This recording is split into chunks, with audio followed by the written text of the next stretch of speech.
Selamat jumpa adik-adik, salam sejahtera semuanya. Pada kesempatan kali ini akan saya sampaikan materi tentang optik. Materi optik sebenarnya cukup luas karena keterbatasan waktu. Maka pada kesempatan kali ini yang akan saya sampaikan adalah tentang pembentukan bayangan dan pemakaian rumus-rumus dasar optik. Untuk lebih jelas, untuk materi optik, seperti tadi saya katakan bahwa yang akan kita bahas ada dua pokok, pokok bahasan, yaitu pembentukan bayangan dan penggunaan rumus dasar. Pada pembentukan bayangan, biasanya kita akan memulai konsep tentang bayangan maya dan bayangan nyata.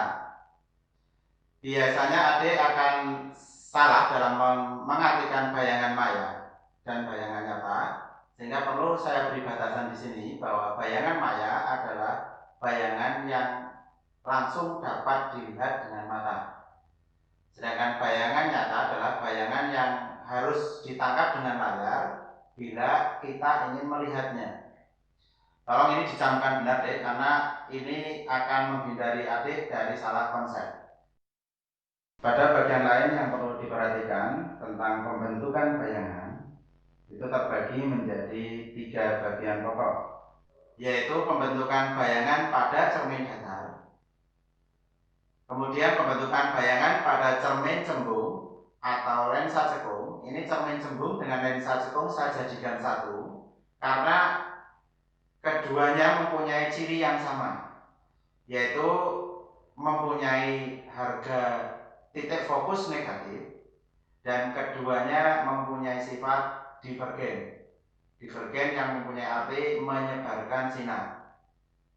Sedangkan pembentukan bayangan yang ketiga ini adalah pada cermin cekung atau lensa cembung. Seperti tadi, ini juga mempunyai dua ciri yang sama, yaitu nilai titik fokusnya positif dan bersifat konvergen, mengumpulkan sinar. Bagaimana cara kita menghafal sifat bayangan? Perhatikan cara menghafalnya. Kita lihat untuk cermin datar sebenarnya kita mengingatnya sangat mudah. Kalau adik bercermin, tentu bayangan adik langsung bisa dilihat di cermin. Berarti bayangan adik adalah bayangan maya. Dan perlu adik tekankan di sini bahwa bayangan maya pasti tegak deh. Jadi dalam bab ini tidak mungkin akan terjadi bayangan maya tapi terbalik. Itu diingat. Sedangkan pada cermin datar bisa dilihat pada saat bercermin, besarnya bayangan adalah sama dengan besar benda, sehingga sifat bayangan pada cermin datar adalah maya, tegak, sama besar. Untuk cermin cembung dan lensa cekung, cara mengingatnya mudah deh. Kita ingat saja spion mobil. Setiap spion mobil yang ada di kehidupan nyata biasanya dipakai cermin cembung. Adik bisa mengartikan sendiri karena pada pemakaian spion bayangan adik terlihat, berarti bayangannya maya. Pasangan maya pasti tegak. Sedangkan pada spion bayangan adik pasti diperkecil. Dengan hasil ini berarti bisa adik hafalkan bahwa cermin cembung akan menghasilkan bayangan maya tegak diperkecil. Yang agak sulit adalah bagaimana menghafalkan sifat bayangan pada cermin cekung dan lensa cembung. Karena ini ada 4 kemungkinan yang terjadi, yaitu benda di ruang 1, atau juga mungkin benda di ruang 2, atau benda di ruang 3, atau benda di titik P atau pusat gelembungan cermin atau lensa. Nah, untuk menghafal cara ini, maka yang pertama harus diingat bahwa jumlah antara ruang benda dengan ruang bayangan harus 5. Sehingga kalau benda di ruang 1, tentu bayangan harus di ruang 4 supaya jumlahnya 5. Sedangkan benda bila di ruang 2, bayangan pasti di ruang 3. Jumlahnya 5 tadi. Kalau benda di ruang 3, berarti bayangan di ruang 2. Sedangkan bila benda di titik P, pusat kelengkungan, maka bayangan akan tetap di titik P tersebut. Bagaimana cara menghafalkan sifat bayangannya? Maka perlu saya tekankan di sini bahwa bayangan maya pada cermin cekung atau lensa cembung hanya muncul sekali, yaitu bila benda di ruang satu. Berarti selain benda di ruang satu, bayangan yang muncul pasti nyata. Itu yang perlu diingat, bahwa bayangan maya hanya muncul sekali bila benda di ruang satu. Seperti tadi, bahwa bila bayangan maya pasangannya pasti tegak, sehingga kalau benda di ruang satu maya, sifat berikutnya pasti tegak. Sedang untuk mengartikan diperbesar apa diperkecil, kalian lihat nomor ruang benda dan ruang bayangan. Kalau ruang benda 1 menjadi ruang bayangan 4, tentu angka akan membesar, sehingga bayangannya nanti diperbesar. Berarti kalau benda di ruang 1, bayangan di ruang 4 akan mempunyai sifat maya, tegak, diperbesar. Sedangkan bila benda di ruang 2, yang tentunya bayangan di ruang 3, itu bayangannya pasti bersifat nyata. Ingat tadi maya hanya sekali di ruang 1. Kalau nyata, bayangan pasti terbalik. Benda di ruang 2 menjadi ruang 3, angka membesar, berarti nanti sifatnya diperbesar. Demikian juga untuk benda di ruang 3, bayangan menjadi di ruang 2 akan punya sifat nyata. Nyata pasangannya terbalik, diperkecil karena dari 3 menuju 2. Kalau benda di titik P, karena bayangan juga di titik P, berarti sifat bayangannya nyata, terbalik, sama besar. Kemudian materi berikutnya yang perlu adik juga pahami adalah yang sering ditanyakan di ujian akhir nasional, adalah tentang sinar istimewa. Bagaimana cara menghafal sinar istimewa? Itu bisa dibuat tabel berikut. Saya bagi menjadi 2, yaitu sinar datang dan sinar pantul atau sinar bias.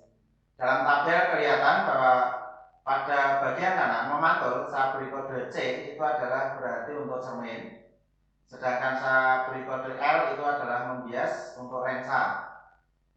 Sinar datang itu biasanya hanya 3. Yang pertama, sinar datang sejajar sumbu utama. Yang kedua adalah sinar datang melalui, untuk yang bersifat konvergen itu kodenya K, atau menuju fokus untuk yang bersifat divergen itu saya beri kode D. Sedangkan sinar istimewa yang ketiga adalah melalui pusat, itu untuk cermin, sedangkan berikutnya adalah melalui titik utama, itu untuk lensa.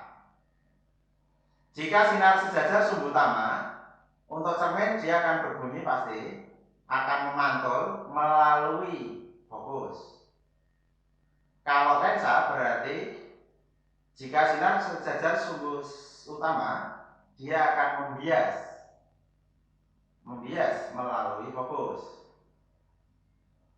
Nah, seandainya di situ kita pakai cerminnya cermin yang konvergen bagaimana? Atau yang divergen bagaimana? Ini bisa juga dihafalkan. Untuk sinar datang yang pertama pasti sejajar sumbu utama. Kalau untuk konvergen dia akan melalui, sedangkan jika divergen dia akan seolah-olah dari fokus. Itu cara membedakannya. Sedangkan untuk sinar istimewa yang kedua, sinar datang melalui fokus, maka akan dipantulkan sejajar sumbu utama. Sedangkan yang divergen, sinar datang menuju fokus, juga dipantulkan atau dibiaskan sejajar sumbu utama. Sinar istimewa yang ketiga adalah melalui pusat kelengkungan untuk cermin akan dipantulkan kembali, sedangkan untuk lensa sinar istimewa melalui titik utama bidang lensa akan tidak akan dibiaskan. Lihat contoh-contoh sinar istimewa berikut. Itu saya contohkan 2 gambar untuk cermin dan 2 gambar untuk lensa. Untuk gambar pertama, sinar datang sejajar sumbu utama pada cermin cekung seperti tadi akan dipantulkan melalui fokus. Sedangkan untuk cermin cembung, sinar datang menuju fokus dipantulkan sejajar. Contoh untuk lensa saya ambil 2 juga, satu lensa konvergen dan satu lensa divergen. sinar sejajar sumbu utama akan dibiaskan melalui fokus. Sedangkan contoh lensa yang divergen, sinar datang menuju fokus dibiaskan sejajar sumbu utama.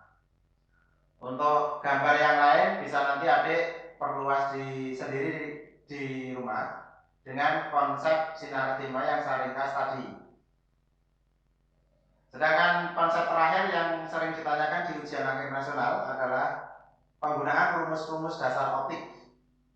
Ada dua rumus yang sering dikeluarkan. Yang pertama adalah rumus 1/F sama dengan 1/S ditambah 1/S aksen, dan rumus M sama dengan harga mutlak S aksen per S sama dengan juga harga mutlak H aksen per H. Yang perlu adik hati-hati di sini nanti adalah nilai fokus. Tadi sudah saya beri batasan. Kalau lensanya konvergen, fokusnya bernilai positif. Sedangkan untuk yang berdivergen, harga fokusnya bernilai negatif.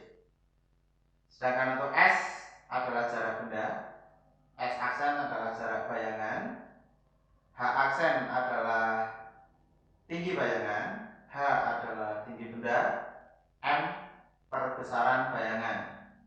Harga mutlak di situ berarti nilai perbesaran bayangan tidak mungkin bernilai negatif. Jika dicari harganya negatif, langsung dipositifkan. Untuk contoh soal yang pertama, saya ambilkan dari soal ujian akhir nasional tahun 2002. Baru kemarin ini, soalnya adalah sebagai berikut. Sifat bayangan yang dibentuk cermin datar adalah A. Maya terbalik, B. Nyata sama besar, C.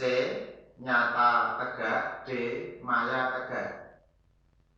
Dari sini dengan mudah adik akan bisa menjawabnya dengan mengingat adik tadi bercermin. Dari konsep bayangan berarti bayangan bisa dilihat langsung, berarti maya. Kalau maya pasangannya pasti tegak. Maka dengan mudah soal ini akan dijawab yang D. Contoh soal yang kedua, saya ambilkan dari gambar sinar istimewa. Dari gambar berikut mana yang benar untuk pembiasan pada lensa cekung? Ada 4 gambar di situ, adik disuruh memilih. Yang pertama cara mengingatnya, karena lensanya lensa cekung berarti bersifat divergen.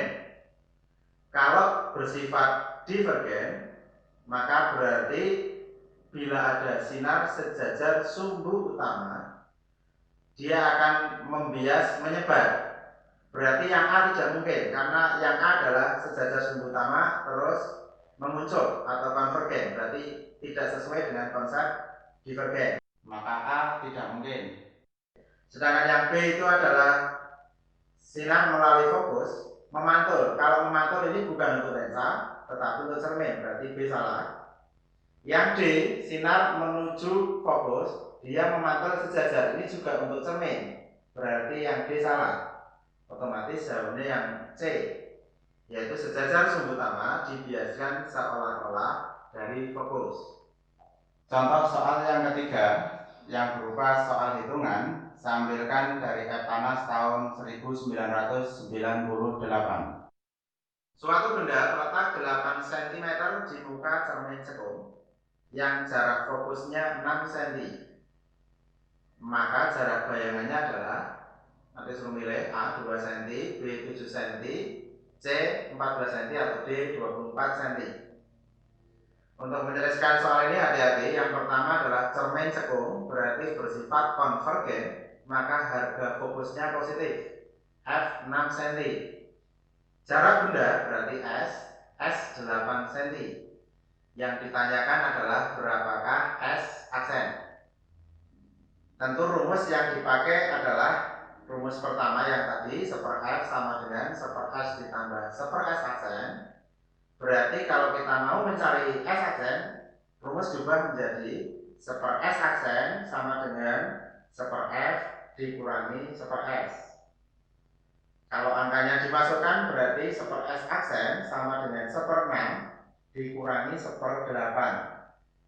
Hati-hati di sini, jangan langsung dikurangkan, tapi penyebut harus disamakan, sehingga 1/s aksen sama dengan 4/24 dikurangi 3/24.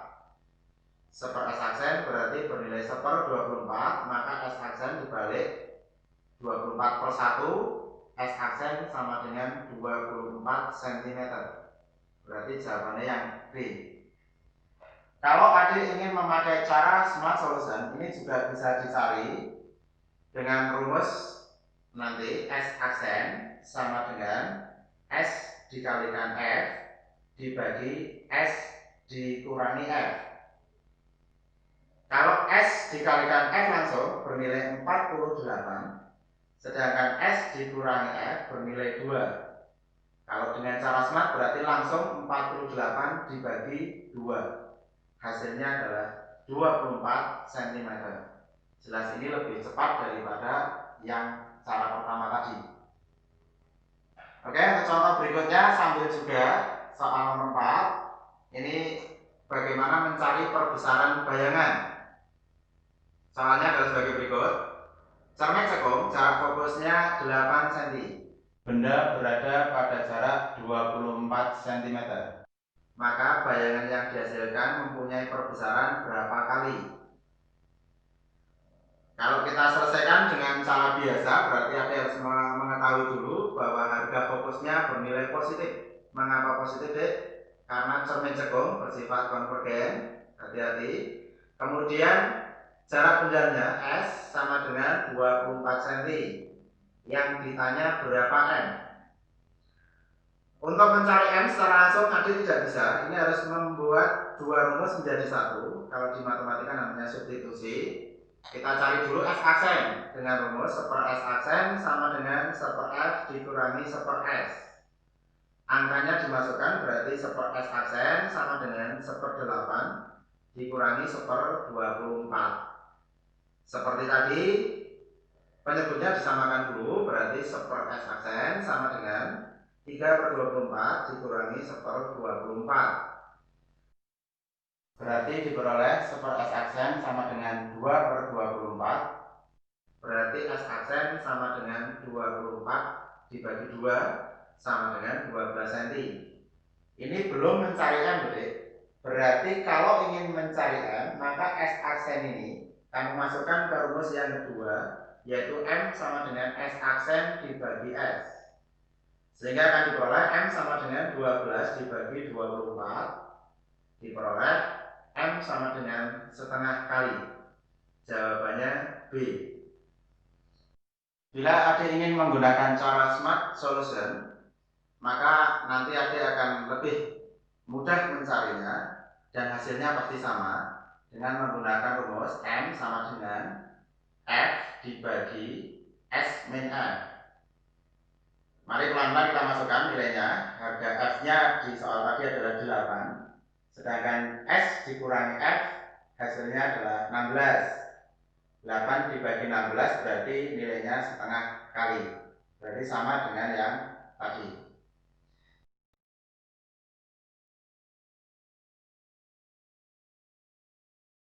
Demikian keseluruhan materi optik yang telah saya sampaikan.